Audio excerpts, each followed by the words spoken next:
ಸುಸಜ್ಜಿತವಾದ ಕಾಳಿಕಾದೇವಿ ದೇವಸ್ಥಾನವನ್ನು ಕಟ್ಟಿದ್ದೀರಾ. ನಿಮಗೆಲ್ಲರಿಗೂ ನಾನು ಶುಭಾಶಯಗಳು ಹೇಳಬೇಕು. ದೇವಿಯ ಮೂರ್ತಿ ನಾನು ಕೂಡ ಸುಮಾರು 2 ನಿಮಿಷ ಕೂತ್ಕೊಂಡು ನೋಡಿದೆ. ಶಿಲ್ಪಿಗಳು ಕೂಡ ಬಹಳ ಒಳ್ಳೆಯ ಕೆತ್ತನೆ ಮಾಡಿದ್ದಾರೆ. ಗುರುಗಳು ಕೂಡ ಅವರ ಆಶೀರ್ವಚನದಲ್ಲಿ ಅದೇ ಹೇಳಿದರು.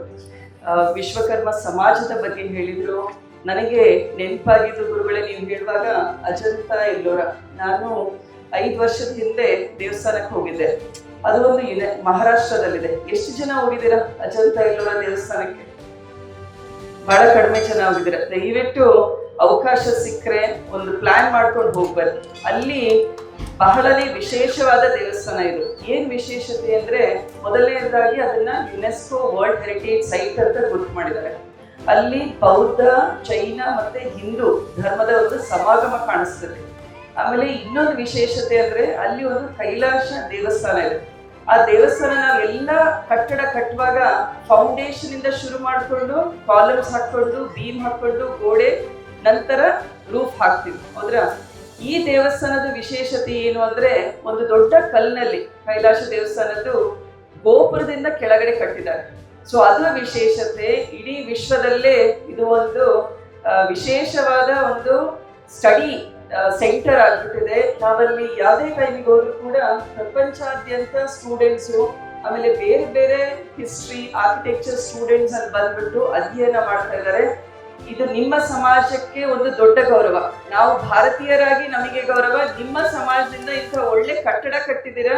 ವಿಶ್ವಕರ್ಮ ದೇವರ ಒಂದು ಅನುಯಾಯಿಗಳು ನೀವು. ಅವರ ಒಂದು ಸಂಪ್ರದಾಯವನ್ನ ಇಟ್ಕೊಂಡು ಈಗ ಎಷ್ಟೋ ದೇವಸ್ಥಾನಗಳಿಗೆ ನಾವು ಹೋಗ್ತಾ ಇದೀವಿ. ಕಳೆದ ಈಗ 1 ತಿಂಗಳಿಂದ 15 ದಿನದಿಂದ ಹೋಗಿ ಪ್ರತಿಯೊಂದು ದಿನನೂ ಸುಮಾರು 5 ರಿಂದ 6 ನಾವು ಹೋಗ್ತಾ ಇರೋದು. ಲಿಸ್ಟ್ ನಲ್ಲಿ ಇರೋದು ಒಂದು 10 ರಿಂದ 12 ದೇವಸ್ಥಾನ ಇದೆ. ಪ್ರತಿಯೊಂದು ದೇವಸ್ಥಾನದಲ್ಲೂ ಕೂಡ ಮೂರ್ತಿ ಜೊತೆಗೆ ಗೋಪುರದ ಒಂದು ಕೆತ್ತನೆ, ಆಗಿನ ಹಳೆ ಕಾಲದ ದೇವಸ್ಥಾನದ ಒಂದು ಪರಂಪರೆ, ಶಿಲ್ಪಿಗಳ ಒಂದು ನೋಡ್ತಾ ಇದ್ದೀವಿ, ಅವರ ಒಂದು ಸ್ಕಿಲ್ಸ್ ನೋಡ್ತಾ ಇದ್ದೀವಿ. ಅದೇ ರೀತಿ ಈಗಲೂ ಕೂಡ ಜನರು ಒಂದು ಶಾಲೆ, ಇಲ್ಲೇ ಬೆಳ್ಳೂಡಿನಲ್ಲಿ ಮಾತಾಡ್ತಾ ಇದ್ವಿ, ಅಕರೆ ಒಂದು ಸ್ಕೂಲ್ ಇದೆ, ಅದನ್ನ ಯಾರು ಪೇಂಟ್ ಮಾಡಿಸ್ತಾ ಇಲ್ಲ.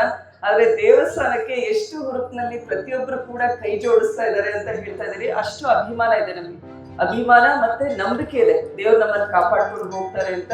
ಆ ನಂಬಿಕೆ ಉಳಿಸ್ಕೊಂಡು ಹೋಗೋಣ. ಜೊತೆಗೆ ಅಂಬೇಡ್ಕರ್ ಅವ್ರು ಹೇಳಿದ್ ನಾವೆಲ್ಲ ನೆನ್ಪಿಟ್ಕೋಬೇಕು. ಯಾವ ಸಮಯದಲ್ಲಿ ದೇವಸ್ಥಾನದ ಗಂಟೆಗಿಂತ ಶಾಲೆಯ ಗಂಟೆ ಜೋರಾಗಿ ಕೇಳಿಸ್ತದೆ, ಅವತ್ತು ನಮ್ಮ ಭಾರತ ನಿಜವಾಗ್ಲೂ ಅಭಿವೃದ್ಧಿ ಹೊಂದಿದೆ ಅಂತ ಅಂಬೇಡ್ಕರ್ ಅವರು ಹೇಳಿದ್ದಾರೆ. ನಮ್ಮ ಮಕ್ಕಳಿಗೆ ನಾವು ಕೊಡಬೇಕಾಗಿರೋದ ಒಂದು ದೊಡ್ಡ ಆಸ್ತಿ ಅಂದ್ರೆ ಅವರಿಗೆ ವಿದ್ಯೆ, ಜೊತೆಗೆ ಒಳ್ಳೆಯ ಸಂಸ್ಕೃತಿ. ಈಗ ತಾನೇ 2 ಗುರುಗಳು ಬಹಳ ಚೆನ್ನಾಗಿ ನಮ್ಮನ್ನೆಲ್ಲ ಮಾರ್ಗದರ್ಶನ ಮಾಡಿದ್ರು. 2 ಕಥೆ ಸನ್ನಿವೇಶವನ್ನ ಹೇಳಿ ನಾವು ಜೀವನದಲ್ಲಿ ಯಾವ ರೀತಿ ಬದುಕಬೇಕು ಅನ್ನೋದನ್ನ ಬಹಳ ಚೆನ್ನಾಗಿ ಹೇಳಿದ್ರು. ನನ್ನ ಒಂದು ಸೌಭಾಗ್ಯ ಅನ್ಕೊಂಡಿದ್ದೀನಿ. ಗುರುಗಳ ಆಶೀರ್ವಚನ ಆದ್ಮೇಲೆ ಅವರ ಮಾತು ಕೇಳ್ಬಿಟ್ಟು ಒಳ್ಳೆಯ ರಾಜಕಾರಣಿ ಯಾವ ರೀತಿ ಇರಬೇಕು, ತತ್ವ ಸಹಿತ ರಾಜಕಾರಣಿ ಅಂದ್ರೆ ಹೇಗೆ ನಡ್ಕೊಂಡು ಹೋಗ್ಬೇಕು, ಜನರು ನಮ್ಮನ್ನ ಆಯ್ಕೆ ಮಾಡಿರ್ತಾರೆ.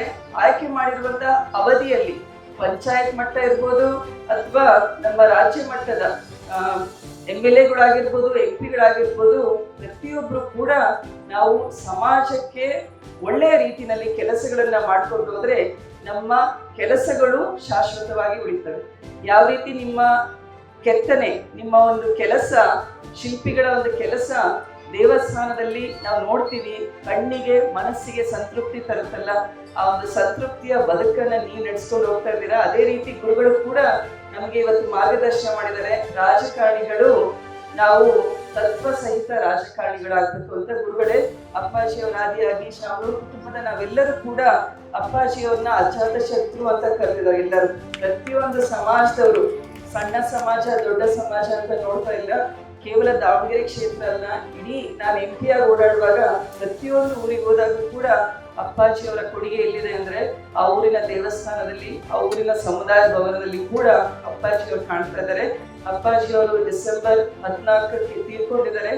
ಆದ್ರೆ ನಮ್ಗೆಲ್ಲೂ ಕೂಡ ಅವ್ರಿಗೆ ಹೋಗಿಲ್ಲ ಅಂತ ಅನ್ಸೋದಿಲ್ಲ. ಅವರೆಲ್ಲ ಶಾಶ್ವತವಾಗಿ ಎಲ್ಲ ಅವರ ಅಭಿವೃದ್ಧಿ ಕಾರ್ಯಗಳಲ್ಲಿ ಮತ್ತೆ ಸೇವೆಗಳಲ್ಲಿ ಜೀವಂತವಾಗಿದ್ದಾರೆ ಅಂತ ನಮ್ಮ ಭಾವನೆ. ಜೊತೆಗೆ ಅರುಣ್ ಯೋಗಿರಾಜ್ ಬಗ್ಗೆ ಹೇಳಿದ್ರೆ, ನಾವು ಕೂಡ ಅವರ ಒಂದು ಶಿಲ್ಪಕಲೆಗೆ, ಇನ್ನು ರಾಮ ಮಂದಿರ್ನಲ್ಲಿ ರಾಮ್ಲಲ್ಲಾ ಮೂರ್ತಿ ಮಾಡಿದ್ದಾರೆ, ನಮ್ಮ ಅಪ್ಪಾಜಿಯವರ ಮೂರ್ತಿಯನ್ನು ಕೂಡ ಅರುಣ್ ಯೋಗಿರಾಜ್ ಅವರಿಂದನೇ ಮಾಡಿಸ್ಕೊತಿದ್ದೀವಿ. ಆಮೇಲೆ ಇನ್ನೇನು ಎಲ್ಲ ಹೆಣ್ಮಕ್ಳು ಕೂತ್ಕೊಂಡಿದ್ದೀವಿ, ಎಲ್ಲರಿಗೂ ಒಡವೆ ಅಂದರೆ ಅಷ್ಟೇ ಆಸಕ್ತಿ ಪ್ರೀತಿ ಇರುತ್ತೆ. ಆಮೇಲೆ ನಮ್ಮ ಎಲ್ಲ ಬೆಳ್ಳಿ ಸಾಮಾನುಗಳು ಹೌದ್ರಾ, ನಾವೇನೇ ಪೂಜೆ ಪುನಸ್ಕಾರ ಮಾಡಬೇಕು ಅಂದರೆ ಬೆಳ್ಳಿ ಬಂಗಾರಕ್ಕೆ ಅಷ್ಟೊಂದು ಗೌರವ, ಜೊತೆಗೆ ಅದನ್ನು ಬಳಸೋ ಒಂದು ಸಂಪ್ರದಾಯ ಇಟ್ಕೊಂಡಿರೋದು ಭಾರತ ದೇಶ. ಎಲ್ಲದರಲ್ಲೂ ಕೂಡ ನಿಮ್ಮ ಸಮಾಜ ಕೈ ಜೋಡಿಸ್ಬಿಟ್ಟು ಇಡೀ ವಿಶ್ವಕ್ಕೆ ಒಬ್ಬ ಲಿವಿಂಗ್ ಆರ್ಕಿಟೆಕ್ಚರ್ಸ್ ಇಂಜಿನಿಯರ್ಸ್ ಅಂದರೆ ನಿಮ್ಮ ಸಮಾಜ ಅಂತ ನಾನು ಹೇಳಿಕ್ಕೆ ಬಯಸ್ತೀನಿ. ಮತ್ತು ಗುರುಗಳು ಹೇಳಿದ ಹಾಗೆ ಪ್ರತಿಯೊಬ್ಬರು ಕೂಡ ಸ್ವಾಮಿ ವಿವೇಕಾನಂದರು ಹೇಳ್ತಾರೆ, ಪ್ರತಿದಿನ ನಿಮ್ಮನ್ನ ನೀವು ಒಮ್ಮೆ ಮಾತಾಡಿಸ್ರಿ. ಮಾತಾಡದೆ ಹೋದ್ರೆ ಒಬ್ಬ ಒಳ್ಳೆ ವ್ಯಕ್ತಿಯನ್ನ ಭೇಟಿಯಾಗುವಂಥದ್ದ ನೀವು ಅವಕಾಶವನ್ನ ಕಳ್ಕೊಳ್ತೀರಾ ಅಂತ. ಇಂಗ್ಲಿಷ್ನಲ್ಲಿ ಹೇಳಬೇಕು ಅಂದ್ರೆ talk to yourself once in a day, otherwise you will miss meeting an excellent person in the world ಅಂತ ಹೇಳ್ತಾರೆ.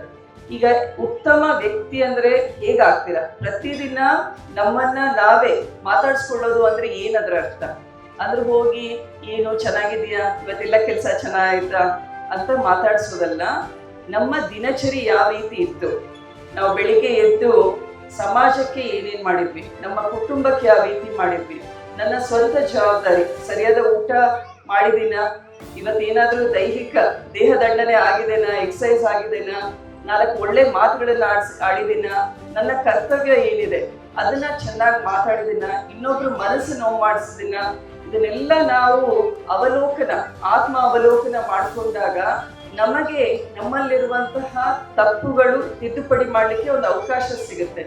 ಸೊ ಇದನ್ನ ನಾವು ಪ್ರತಿದಿನ ಮಾಡ್ಕೊಂಡು ಹೋದ್ರೆ ಅವಾಗ ನಮ್ಮಲ್ಲಿರುವಂತಹ ಲೋಪದೋಷಗಳು ಏನಿದೆ ಅಂತ ತಿಳ್ಕೊಂಡು ನಾವು ಒಬ್ಬ ಉತ್ತಮ ವ್ಯಕ್ತಿ ಆಗಲಿಕ್ಕೆ ಒಂದು ಅವಕಾಶ ಸಿಗುತ್ತೆ. ಸ್ವಾಮಿ ವಿವೇಕಾನಂದರು ಇದನ್ನ ಹೇಳಿದ್ದಾರೆ, ಪ್ರತಿದಿನ ನಿಮ್ಮನ್ನ ನೀವು ಮಾತಾಡ್ಕೊಳ್ರಿ ಅಂದ್ರೆ ನಿಮ್ಮಲ್ಲಿರುವಂತಹ ಲೋಪದೋಷಗಳನ್ನ ಸರಿ ಮಾಡ್ಕೊಂತ ಹೋಗಿ ಒಬ್ಬ ಉತ್ತಮ ವ್ಯಕ್ತಿಯಾಗಿ ಸಮಾಜಮುಖಿಯಾಗಿ ಕೆಲಸ ಮಾಡ್ರಿ ಅಂತ ಹೇಳಿ ಸ್ವಾಮಿ ವಿವೇಕಾನಂದ ಹೇಳಿದ್ದಾರೆ. ಗುರುಗಳು ಹೇಳಿದಾಗೆ ನಾವು ಕೂಡ ನಮ್ಮನ್ನ ನಾವು ಆತ್ಮ ಅವಲೋಕನ ಮಾಡಿಕೊಂಡು ಒಬ್ಬ ಉತ್ತಮ ವ್ಯಕ್ತಿಯಾಗಿ ಸಮಾಜಮುಖಿಯಾಗಿ ಕೆಲಸ ಮಾಡೋಣ ಅಂತ ಹೇಳಿ ಈ ಬೆಳ್ಳೂಡಿ ಗ್ರಾಮದಲ್ಲಿ ಈಗಾಗಲೇ ಇಡೀ ಹರಿಹರ ಕ್ಷೇತ್ರಕ್ಕೆ ರಾಜಕಾರಣಿಯಾಗಿ ನಮ್ಮ MP ಕ್ಷೇತ್ರದಿಂದ ಸುಮಾರು MP ಲ್ಯಾಡ್ಸ್ ಇಂದ 65 ಲಕ್ಷ ರೂಪಾಯಿಯಷ್ಟು ಕಾಮಗಾರಿಗೆ ಗ್ರಾಂಟ್ಸ್ ಮಂಜೂರು ಮಾಡಿದ್ದೀವಿ ಮೊದಲನೇ ಅವಧಿಯಲ್ಲಿ.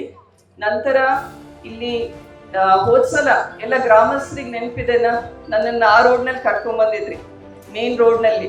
ಅಕ್ಕರೆ ಇಲ್ಲಿ ರೋಡ್ ಚೆನ್ನಾಗಿದೆ ಆದ್ರೂ ಬೇಕಂತ ನಿಮ್ಮನ್ನ ಈ ರೋಡ್ನಲ್ಲಿ ಮುಖ್ಯ ರಸ್ತೆಯಲ್ಲಿ ಕರ್ಕೊಂಡ್ ಬಂದಿದ್ದೀವಿ. ಯಾಕಂದ್ರೆ ಇಲ್ಲಿ ಎಷ್ಟೊಂದು ಗುಂಡಿಗಳಿದಾವೆ ನಿಮಗೆ ಗೊತ್ತಾಗ್ಲಿ, ನೆಕ್ಸ್ಟ್ ಇಲ್ಲಿ ಗ್ರಾಂಟ್ಸ್ ಹಾಕ್ಬಿಟ್ಟು ವರ್ಕ್ ಆಗ್ಲಿ ಅಂತ ಸತೀಶ್ ಜಾರಕಿಹೊಳಿ ಅವರು ಬೆಳ್ಳೂಡಿ ಕ್ಷೇತ್ರಕ್ಕೆ ಹರಿಹರ ಕ್ಷೇತ್ರಕ್ಕೆ ಬಂದಾಗ ಈಗಾಗಲೇ 5 ಕೋಟಿ ವೆಚ್ಚದಲ್ಲಿ ಆ ಕಾಮಗಾರಿ ಕೂಡ ಶುರು ಮಾಡಿದ್ದೀರಾ.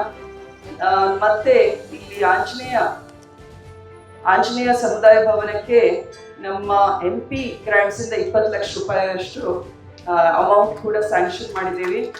ಮತ್ತೆ ಈಗಾಗಲೇ ಶ್ರೀನಿವಾಸ್ ನಂದಿಗಾವಿಯವರು ಹೇಳ್ತಾ ಇದ್ರು, ಬೆಳ್ಳೂಡಿ ರಾಮತೀರ್ಥ ಸೇತುವೆಗೆ ಸುಮಾರು 7 ಕೋಟಿ 60 ಲಕ್ಷದಷ್ಟು ಗ್ರಾಂಟ್ಸ್ ಅದು ಕೂಡ ಸ್ಯಾಂಕ್ಷನ್ ಆಗಿದೆ ಅಂತ.